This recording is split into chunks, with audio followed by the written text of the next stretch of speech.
தமிழகம் முழுவதும் பல்வேறு இடங்கள்ல குடிநீர் தட்டுப்பாடு கடுமையாக நிலவி வருது. கிருஷ்ணகிரி மாவட்டம் தர்மபுரியை சுற்றி இருக்கும் மக்கள் ஒரு குடம் தண்ணிக்காக 15 நாட்கள் வரை காத்திருக்க வேண்டிய ஒரு நம்ப முடியாத ஒரு அவல நிலை ஏற்பட்டிருக்கு. இது குறித்த ஒரு செய்தி தொகுப்பு.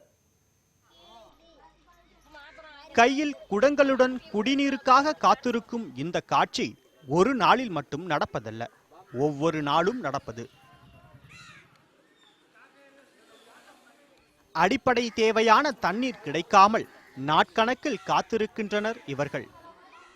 நிலத்தடி நீரில் புளோரைட் அளவு அதிகம் இருப்பதாக கூறும் கிருஷ்ணகிரி பகுதி மக்கள் குடிநீருக்காக பல மைல் தூரம் அலைய வேண்டிய நிலை ஏற்பட்டுள்ளதாகவும் வேதனை தெரிவிக்கின்றனர். கடந்த 2007ஆம் ஆண்டு ஒகேனக்கல் கூட்டு குடிநீர் திட்டத்தின் மூலம் கிருஷ்ணகிரி மாவட்டத்திற்கு குடிநீர் வழங்கப்படும் என்று அரசு அறிவித்தும் இன்று வரை தங்களுக்கு அதன் மூலம் பலன் கிடைக்கவில்லை என்றும் கூறுகின்றனர். மேல்நிலை நீர்த்தேக்க தொட்டிகளில் பாத்தீங்கன்னா உப்பு எவ்வளவு படிஞ்சிருக்குன்னு தெரியும். ஒரு அடி கிட்டத்தட்ட ஒரு அடி அளவுல உப்பு படிஞ்சிட்டு இருக்கு தொட்டியில். அந்த தொட்டியை கூட கிளீன் பண்றது கிடையாது. அந்த உப்புங்களை பார்த்தீங்கன்னா அதே நிலைமை தான் மறுபடியும் மனுஷன் உடம்புக்குள்ள போயிட்டு அந்த எலும்பு நோய்கள், பல் நோய் போன்ற தொடர்ந்து அந்த மூட்டு வலி எல்லாம் பிரச்சனைகளை நாங்கள் அனுபவிச்சுட்டு தான் இருக்கிறோம். சுத்தமான குடிநீர் கிடைக்காததால் வேறு வழியின்றி நிலத்தடி நீரை உபயோகிப்பதால் பற்கரைகள் உள்ளிட்ட பல்வேறு உடல் உபாதைகளுக்கு குழந்தைகள் முதல் பெரியவர்கள் வரை பாதிக்கப்படுவதாக கூறுகின்றனர் தருமபுரி மாவட்ட மக்கள். இதனால் குழந்தைகளின் உடல்நலன் கேள்விக்குள்ளாவதாக வருந்துகின்றனர் பெற்றோர்கள். 15 நாட்களுக்கு ஒரு முறைதான் குடிநீர் கிடைப்பதால் வேலைக்கு கூட செல்ல முடியாமல் காத்திருக்க வேண்டியுள்ளதாகவும் குற்றம் சாட்டுகின்றனர்.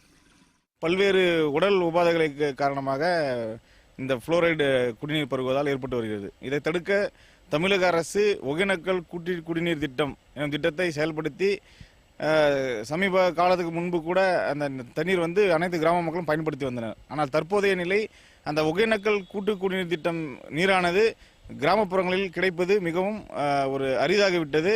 தமிழக அரசு தங்களின் பிரச்சனைக்கு நிரந்தர தீர்வு கிடைக்க வழிவகுக்க வேண்டும் என்று இப்பகுதி மக்கள் கோரிக்கை விடுத்துள்ளனர். குழந்தைகளின் உடல் நலனை நிலத்தடி நீர் பாதிப்பதால் உரிய பரிசோதனை செய்து அந்த நீரின் தன்மையை மாற்ற விரைந்து நடவடிக்கை எடுக்க வேண்டும் என்று சமூக ஆர்வலர்கள் வேண்டுகோள் விடுத்துள்ளனர்.